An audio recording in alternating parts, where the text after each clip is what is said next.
तो हेलो दोस्तों, आज हम करने वाले हैं अपने बायोलॉजी के चैप्टर 1 लाइफ प्रोसेस की पार्ट 3 की शुरुआत, जिसमें हम सबसे पहले पढ़ेंगे न्यूट्रिशन इन एनिमल्स। तो न्यूट्रिशन एनिमल्स में 5 स्टेप्स होते हैं डाइजेशन के। डाइजेशन क्या होता है? डाइजेशन जो कंप्लीट मैकेनिज्म होता है जिससे हम खाते हैं, उसके बाद हम एनस से वो जो वेस्ट होता है निकाल देते हैं, और जो अब्जॉर्बिंग वगैरह बीच में होती है वो हम पढ़ेंगे पूरे डाइजेशन में। उसके 5 स्टेप्स होते हैं। वो 5 स्टेप्स होते हैं ingestion, digestion, absorption, assimilation, egestion. तो हम सबसे पहले पढ़ेंगे इंजेक्शन। इंजेक्शन क्या होता है?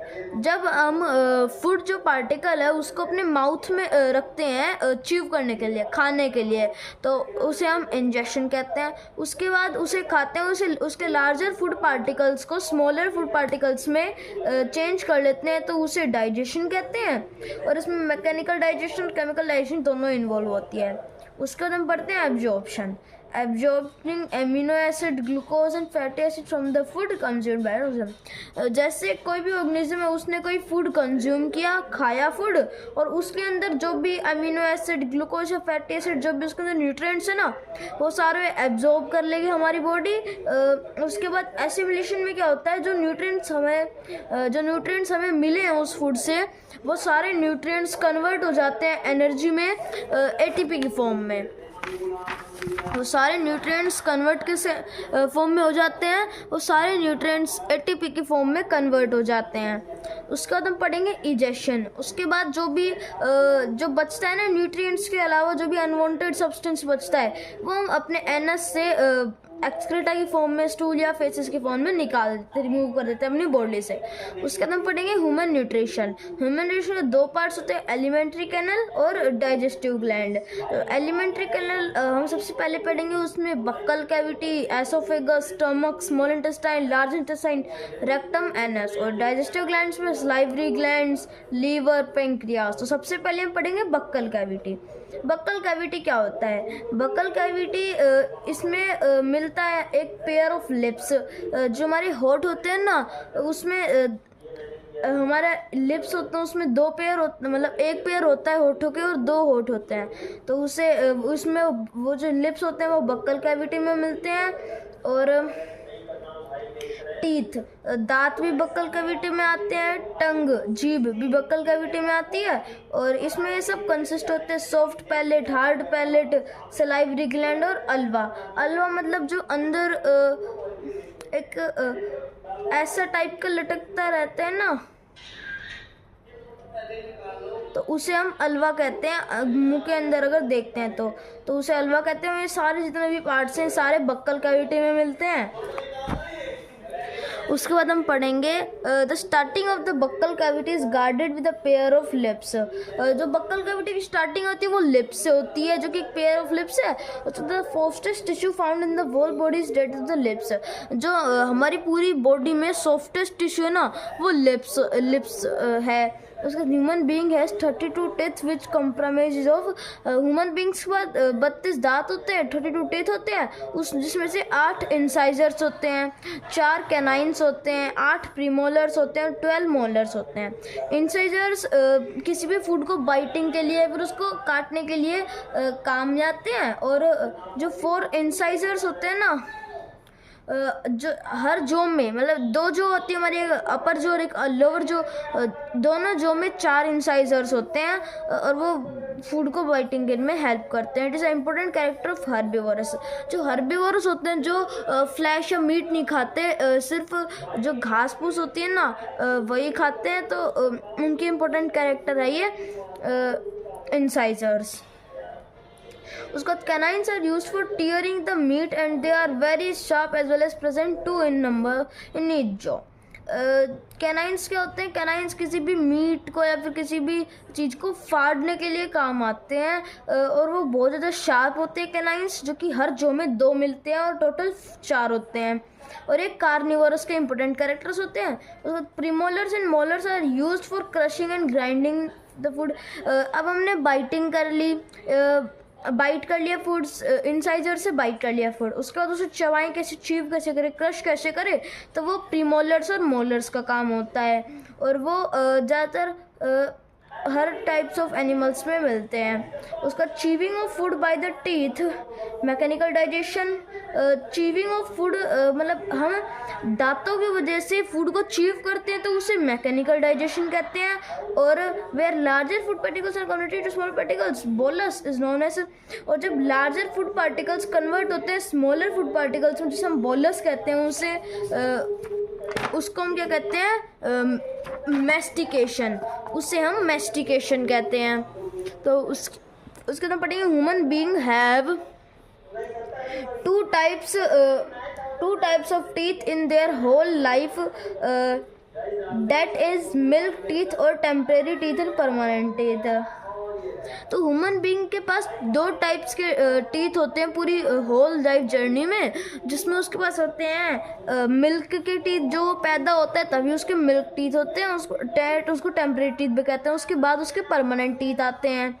और babies below the age of 1 to 7 years have milk teeth. Babies जो होते हैं 1 से 7 years के बीच में उनके मिल्क टीथ होता है, लेकिन उसके बाद वो जो मिल्क के टीथ होते हैं वो टूट जाते हैं। उसके बाद वो परमानेंट टीथ को राइज से परमानेंट टीथ आ जाते हैं। और हमारे पास एक डेंटल फॉर्मूला है जो it is the arrangement of the teeth in half a जो और 1/4 of the total teeth present in the mouth average. जो डेंटल फॉर्मूला वो क्या बताता है, हमारी टीथ्स की अरेंजमेंट बताता है। एक हाफ अ जो में या फिर 1/4 ऑफ द टीथ, तो टोटल टीथ उसके 1/4 of the teeth present in the mouth, तो उनके एवरेज बताते हैं dental formula. Dental formula of infant क्या होता है, 2102 अपॉन 2102, और ये ICPM और ये M। I तो incisors, C canines, PM premolars, M molars. तो I इंसाइजर होते हैं हाफ जो, मतलब हाफ ये एक जो 2 जो होते हैं, तो एक जो में 4 होते हैं इंसाइजर्स, लेकिन हाफ जो में 2 होंगे, और नीचे भी हाफ जो में 2 होंगे।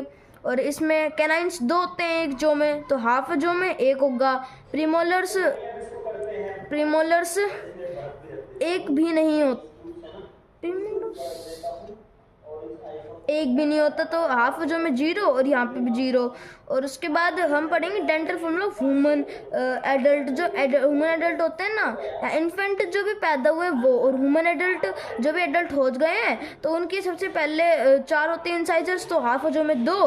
वैसे ही कैनाइंस में 1-1, प्रीमोलर्स का हाफ जो में 2-2 और मोलर्स का 3-3। लेकिन जो बच्चा पैदा होता है उसके प्रीमोलर्स जो दांत होते हैं वो नहीं आए होते, सिर्फ मोलर्स और मोलर्स, कैनाइंस और इंसिजर्स होते हैं, और ह्यूमन एडल्ट में सारे होते हैं। उसके बाद हम पढ़ेंगे note. The last 4 teeth of the molars, 2 in the upper jaw and 2 in the lower jaw. तो लास्ट 4 टीथ होते हैं मोलर्स के, जो कि 2 अपर जो में होते हैं और 2 लोअर जो में, उन्हें हम विजडम टूथ कहते हैं, जो कि बाद में किसी किसी के आते हैं, किसी किसी के नहीं आते। Which arise mostly after 18 years of age, मतलब 18 साल की उम्र के बाद विजडम टूथ निकलते हैं 2 अपर जो में और 2 लोअर जो में। ठीक है, उसका wisdom means knowledge and sometimes it is converted to the IQ of the person. मतलब क्या होता है, विजडम का मतलब क्या होता है, नॉलेज होता है। विजडम का मतलब नॉलेज होता है, कभी कभी ये कनेक्ट हो जाता है हमारे IQ से पर्सन के, but this is not true. लेकिन ये सही नहीं है कि वो विजडम टूथ हमारे दिमाग के लिए आए, जिसके आते हैं उसको दिमाग, ऐसा नहीं है। In some human being only 1 wisdom tooth arise, मतलब कुछ ह्यूमन बींग्स के अंदर एक विजडम टूथ अराइज होता है, लेकिन सब नहीं होता, बस किन्हीं ह्यूमन बींग्स में होता है एक wisdom tooth arise. In some all 4 arises and in some no wisdom tooth arises. लेकिन कई ह्यूमन बींग्स में तो एक विजडम टूथ अराइज होता है, कईयों में 4 विजडम टूथ अराइज होते हैं, और कईयों में तो विजडम टूथ अराइज ही नहीं होते, दिखते ही नहीं है विजडम टूथ। उसका तो हम पढ़ेंगे स्ट्रक्चर ऑफ टूथ। तो सबसे पहले तो हमने एक टीथ, जो टूथ है, दांत है, उसको 2 पार्ट्स में डिवाइड करा है। एक तो उसके रूट और एक उसका क्राउन। तो क्राउन की जो सबसे ऊपर की लेयर होती है ना, उसे हम कहते हैं इनेमल, इनेमल के नीचे वाली जो लेयर होती है उसे डेंटाइन कहते हैं। डेंटाइन के अंदर जो एक लेयर होती है उसे पल्प कहते हैं। उसके बाद पल्प के अंदर से एक रूट कैनल निकल के आती है, जो उसके पल्प के अंदर भी रहती है और वो बाहर निकल के आती है और नीचे दांत के भिड़ती है, जिसे हम कहते हैं रूट कैनल। और वहाँ पर जिसमें दांत चिपका रहता है हमारे, वो चिपका रहता है जम में। यहाँ पर ये जम होता है जिसमें दांत अटका रहता है, चिपका रहता है, जिससे टूटता है तो जहाँ पर गड्ढा सा बनता है और दर्द होता है, खून भी आते हैं। और ये पल्प है, ये डेंटाइन है, इनेमल के नीचे वाली लेयर, और इस पार्ट को हम रूट कहते हैं। उसके बाद above diagram is of tooth which is involve two main parts, crown and root. इसमें दो मेन पार्ट्स है, crown root. The part of the tooth above the gum is called crown. जो जम के जो गम है उसके अबाव का जो पार्ट है उसे क्राउन कहते हैं। Whereas which is inside the gum is called, जो गम के इनसाइड उसे रूट कहते हैं।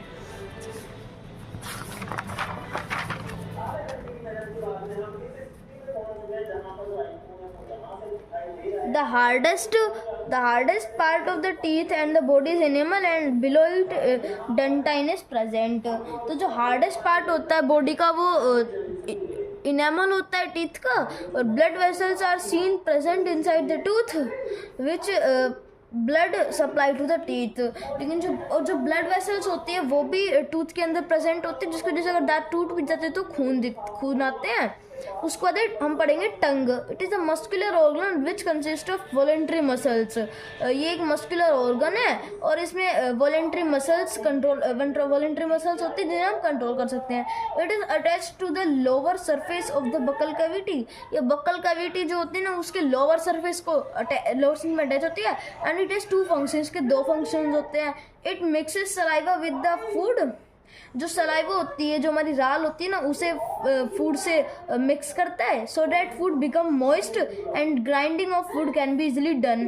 तो जो फूड होता है वो मॉइस्ट हो जाता है और जो उसकी ग्राइंडिंग है ना, तो उसको हम चबाते हैं वो इजीली हो जाता है जीभ की वजह से। और दूसरा इसका फंक्शन है, इट कंटेन्स गस्टेटरी रिसेप्टर्स। मतलब रिसेप्टर, इसके पास गस्टेटरी रिसेप्टर्स होते हैं जो टेस्ट को वो करते हैं in it, which are also known as papillae that help us to identify the taste of the food. जो हमने फूड खाया उसका टेस्ट कैसा है वो हमें पता लगाते हैं गस्टेटरी रिसेप्टर्स। इसके अंदर जीभ के अंदर होते हैं गस्टेटरी रिसेप्टर्स जिन्हें हम पेपिले भी कहते हैं, और वो हमारे टेस्ट, फूड के टेस्ट को पता लगाने के लिए हेल्पफुल होते हैं, जैसे कि सोर, वो खट्टा है, मीठा है, सॉल्टी है, ऐसे सब। ठीक है, उसके बाद हम पढ़ेंगे सलाइवरी ग्लैंड्स। सलाइवरी ग्लैंड्स क्या होता है? तो they are accessory glands present in the buccal cavity which are 3 pair.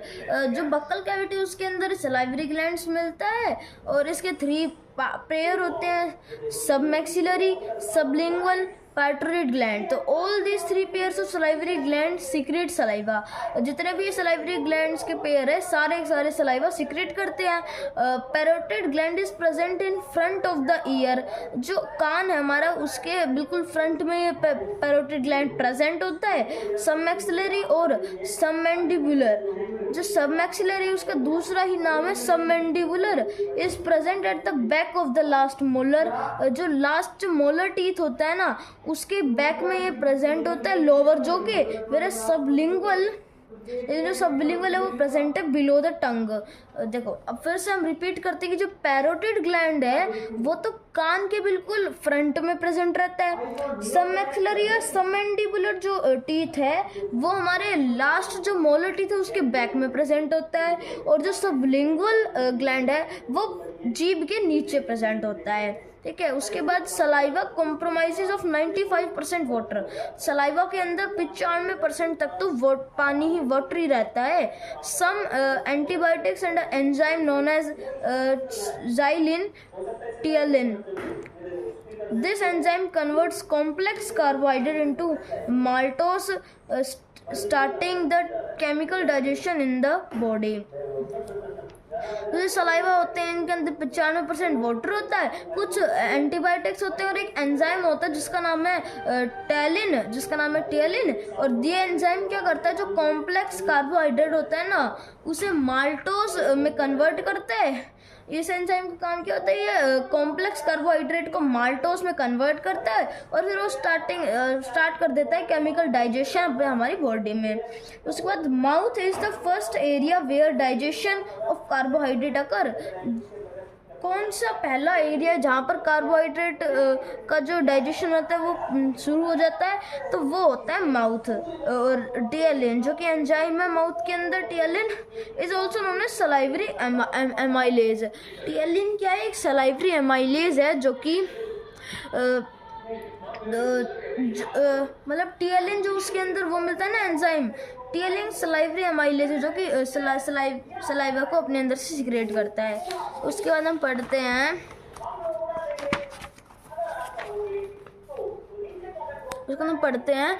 What will happen if the mouth cavity lacks ptyalin in saliva. क्या होगा जब माउथ है ना वो मतलब उसके पास नहीं होगा टियलिन एंजाइम उसके सलाइवा में, ठीक है। उसका तो क्या होगा, protein breakdown into amino acid will not occur. जो प्रोटीन टूटता है अमीनो एसिड में वो नहीं होगा, लेकिन हमें पता है कि लेकिन प्रोटीन जो है ना वो तो पेट में जाकर अमीनो एसिड में टूटता है, तो वो तो बिल्कुल नहीं होगा। Fat breakdown into facilitating glucose will not occur, ये भी पेट में जाकर होता है। Starch breakdown into maltose will not occur, जो स्टार्च होता है जो माल्टोस में कन्वर्ट होता है ना वो हमारे माउथ में होता है, और जो टियलिन होता है वो भी माउथ में प्रेजेंट होता है। इसलिए अगर टियलिन नहीं होगा तो ये वाला जो स्टार्च ब्रेकडाउन होता है माल्टोस में वो नहीं होगा। इसलिए अगर टियलिन नहीं होगा तो ये वाला ऑप्शन बिल्कुल सही है, स्टार्च माल्टोस में ब्रेकडाउन नहीं होगा। उसको हम पढ़ते हैं hard palate and soft palate. The upper roof of the buccal cavity, जो बक्कल कैविटी का अपर रूफ होता है उसे पैलेट कहते हैं। और जो front part which is hard and bony, the front part which is hard and bony is called hard palate. जो अपर पार्ट होता है ना बक्कल कैविटी का वो बहुत मतलब बहुत सॉफ्ट होता है तो उसे सॉफ्ट पैलेट कहते हैं। और जो फ्रंट पार्ट होता है हार्ड, जो फ्रंट पार्ट होता है बक्कल कैविटी का वो हार्ड होता है और बोन छोटा होता है, इसलिए हम उसको हार्ड पैलेट कहते हैं। Whereas the back part just above the back of the side of the tongue is known as soft palate. मतलब कि where the back part just above the back side of the tongue. तो जो front part होता है वो तो hard और बोनी होता है उसे हार्ड पैलेट कहते हैं, लेकिन जो जीभ के जो पीछे का हिस्सा है उसका जो बैक पार्ट है ना वो जो सॉफ्ट होता है उसे हम सॉफ्ट पैलेट कहते हैं। उसका हम पढ़ते हैं अल्वा क्या होता है, a small piece of tissue hanging from the roof of the buccal cavity. जो बक्कल कैविटी है उसके पीछे की साइड जो रूफ पे लटका हुआ सा होता है small piece of tissue which provide direction from the movement of food। जो movement of food को direction देता है उसे हम अल्वा कहते हैं। उसके बाद हम पढ़ते हैं ईसोफेगस और oesophagus. It is a long tube which connect buccal cavity to stomach. जो हमारा पेट होता है और जो हमारा माउथ होता है बक्कल कैविटी उसको जो अटैक कनेक्ट करती है एक लॉन्ग ट्यूब उसे हम ईसोफेगस कहते हैं। और no digestion occur in this area of the alimentary canal. जो एलिमेंट्री कैनल का जो एरिया होता है ना इसमें बिल्कुल भी डाइजेशन नहीं होती, बस जो फूड होता है वो जाता है बक्कल कैविटी से होकर उस ईसोफेगस से होकर स्टमक में, इसमें कोई डाइजेशन नहीं होती। It only act as a pathway for the movement of food. Movement of food के लिए बस ओनली एक्ट करता है पाथवे की तरह। उसके बाद peristalsis movement, contraction and relaxation और wave like movement in oesophagus and stomach. जो ये ईसोफेगस जो ये पाइप है इसमें से जब फूड जाता है ना तो जिस मूवमेंट से जाता है वो किस मूवमेंट से जाता है, जो वेव लाइक मूवमेंट होती है ना कॉन्ट्रैक्शन और रिलैक्सेशन मूवमेंट से ये जाता है फूड स्टमक की तरफ ओसोफेगस से होकर, तो उस मूवमेंट को हम पेरिस्टालसिस मूवमेंट कहते हैं। उसका नाम पढ़ते हैं stomach. It is the J shaped organ. Stomach क्या होता है, जो पेट होता है हमारा वो जे शेप्ड ऑर्गन होता है, और it is the area where the digestion of protein starts.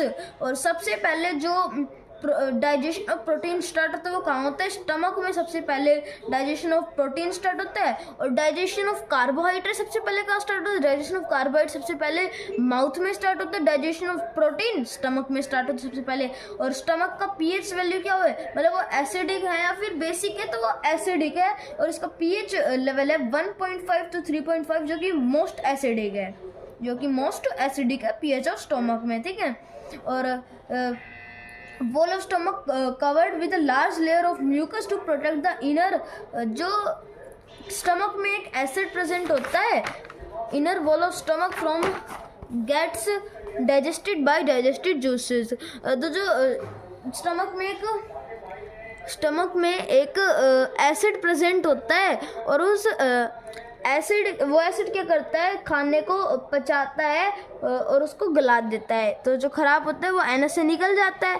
तो ये उस एसिड से स्टमक की वॉल्स को बचाने का काम कौन करता है, लेयर होती है उसकी वॉल्स पे, उसे हम कहते हैं म्यूकस, जो कि हमें बचाता है डाइजेस्टिव जूसेस से। जो भी एसिड्स वगैरह हैं हमारे पेट में, HCl जैसे हाइड्रोक्लोरिक एसिड है, उससे बचाता है हमारे जो म्यूकस है वो स्टमक को। उसके बाद gastric glands of stomach secrets gastric juices which contains pepsin for digestion of protein. सब हमने पढ़ा कि डाइजेशन ऑफ प्रोटीन सबसे पहले स्टार्ट होती है स्टमक में, और जो स्टमक के अंदर जो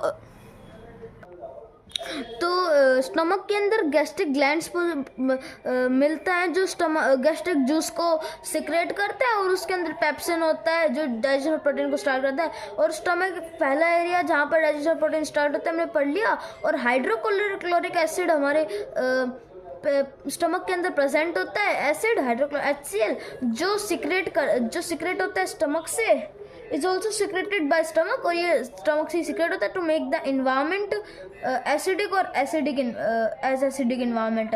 मतलब एनवायरमेंट को एसिडिक बनाने के लिए हाइड्रोक्लोरिक एसिड स्टमक से सिक्रेट होता है, और is required for digestion of protein. मतलब डाइजेशन ऑफ प्रोटीन को करने के लिए ये रिक्वायर होता है, इसलिए स्टमक इसको सिक्रेट करता है। और स्कार्सिटी और absence of mucus in stomach causes painful people ulcers. अगर म्यूकस की जो लाइनिंग है ना स्टमक की वॉल्स पे, जो एक थिन लेयर है म्यूकस की, अगर वो नहीं होगी तो जो हाइड्रोक्लोरिक एसिड है ना ये स्टमक में छाले कर देगा। स्टमक जो है ना उसके वॉल्स पे छाले कर देगा, जिसको एक बीमारी का नाम दिया जाता है अल्सर। तो हमारे स्टमक में अल्सर कर देगा अगर हमारे पास म्यूकस नहीं होगी तो स्टमक के वॉल्स पे। उसके बाद सेक्शंस ऑफ स्टमक, मतलब ये स्टमक का डायग्राम है जो कि जे शेप्ड है, और इसमें यहाँ पर इसके टॉप में मिलता है फंडस, ये इसोफेगस है, यहाँ से खाना आता है। और यहाँ पर एक कार्डिया है, ये फंडस, ये उसकी बॉडी, और ये एंट्रम पाइलोरस। उसके बाद फिर हम पढ़ते हैं स्मॉल इंटेस्टाइन। तो स्मॉल इंटेस्टाइन की लेंथ होती है 6 मीटर, और ल्यूमेन क्या होती है, इनर कैविटी होती है। जो कैविटी है ना वो अंदर वाली इनर कैविटी होती है ल्यूमन, और 6 मीटर की लेंथ होती है स्मॉल इंटेस्टाइन की। Lumen lesser as compare to large intestine, मतलब कि जो स्मॉल इंटेस्टाइन की जो ल्यूमन होती है ना वो कम होती है लार्ज इंटेस्टाइन के कंपेयर में। और जूसेस प्रेजेंट इन इंटेस्टाइन, कौन कौन से जूसेस प्रेजेंट होते हैं इंटेस्टाइन में, तो intestinal juice by walls of small intestine. जो स्मॉल इंटेस्टाइन है उसकी वॉल्स से एक जूस सीक्रेट होता है जिसे हम कहते हैं इंटेस्टिनल जूस। और एक पैनक्रियाटिक जूस पैनक्रियास से होता है, मतलब पैनक्रियास एक जूस को सीक्रेट करते हैं जिसे हम कहते हैं पैनक्रियाटिक जूस। और स्मॉल इंटेस्टाइन के वॉल से एक जूस सीक्रेट होता है जिसे हम कहते हैं इंटेस्टिनल जूस। और लीवर से एक जूस सेक्रेट होता है जिसे हम कहते हैं बाइल जूस। उसके बाद हम पढ़ेंगे कि फंक्शन क्या है इसके, स्मॉल इंटेस्टाइन के फंक्शंस क्या है। तो स्मॉल इंटेस्टाइन के 2 फंक्शंस थे, डाइजेशन और एब्जॉर्प्शन। डाइजेशन हमने पढ़ा था कि वो स्मॉलर पार्टिकल्स को लार्जर पार्टिकल्स स्मॉलर पार्टिकल्स को एब्जॉर्प्शन में उसमें न्यूट्रिएंट्स निकालता है। तो pancreas is also known as mixed gland. Pancreas एक मिक्स्ड ग्लैंड है, और as it is both exocrine and endocrine in nature, being exocrine in nature, it secretes pancreatic juice which helps in emulsification of fat. तो जो pancreas होता है वो mix gland है, जो कि एक्सोक्राइन भी एंडोक्राइन भी है नेचर में। एक्सोक्राइन का मतलब वो सेक्रेट करता है पैंक्रियाटिक जूस को, जो हेल्प करता है हमारी इमल्सिफिकेशन ऑफ फैट, मतलब फैट के ब्रेक डाउन में हमारी हेल्प करता है इनटू ग्लिसरॉल और फैटी एसिड। जो फैट कन्वर्ट होता है, ब्रेक डाउन होता है उसको ग्लिसरॉल और फैटी एसिड में, उसमें हेल्प करता है ये जूस पैंक्रियाटिक जूस में एक्सोक्राइन के नेचर में। और एंडोक्राइन के नेचर में it secrete insulin and glycogen hormones, ये सेक्रेट करता है इंसुलिन और ग्लाइकोजन हार्मोन्स। ये इंसुलिन भी एंडोक्राइन के नेचर में तो ये सेक्रेट करता है इंसुलिन और ग्लाइकोजन हार्मोन्स, और एक्सोक्राइन के नेचर में ये सेक्रेट करता है पैंक्रियाटिक जूस, जो इमल्सिफिकेशन ऑफ फैट में हेल्प करता है। उसके बाद हम पढ़ते हैं